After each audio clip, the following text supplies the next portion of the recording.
ఎడబద్దలు వేసుకుంటూ ఉంటాము.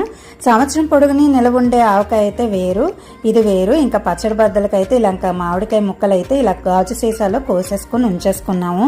ఇది చాలా సింపుల్ అండి, అప్పటికప్పుడు చేసేసుకోవచ్చు. కొంచెం ఊరితే సరిపోతుంది, మనకి టేస్టీ అయిన పికిల్ లాగే మనకి రెడీ అయిపోద్ది. ఇంచుమించు ఆవకాయ పికిల్లో మనం ఎలా ఆవగుండ వేస్తామో ఈ పచ్చడి బద్దల్లో కూడా ఆవగుండతో మనం స్టార్ట్ చేసుకోవాలండి. అంటే ఆవగుండ ఎంత వేస్తే మిగతాయి కూడా అంతే వేస్తూ దానికి ఏమేమి కావాలి, ఎలా వేసుకోవాలి అన్నది ఇప్పుడు నేను ఇందులో షేర్ చేస్తాను. ఇప్పుడు ఆవగుండ అయితే నేను 2 స్పూన్లు తీసుకున్నానండి. అంతే ఉప్పు మనం కూడా తీసుకోవాలి. 2 స్పూన్లు ఉప్పు తీసుకుంటున్నాను ఈ మాత్రం ముక్కలకి. మనకి ముక్కలను బట్టి కూడా మనం గుండది మనం ఓటది వేసుకోవచ్చు. ఇప్పుడైతే 2 స్పూన్లతో నేను ఏదైతే కొలుచుకుని ఆవగుండ తీసుకున్నానో దాంతోనే 2 స్పూన్లు ఉప్పు వేసుకుంటున్నాను. ఇందులో 2 స్పూన్లు కారం వేసుకుంటున్నాను.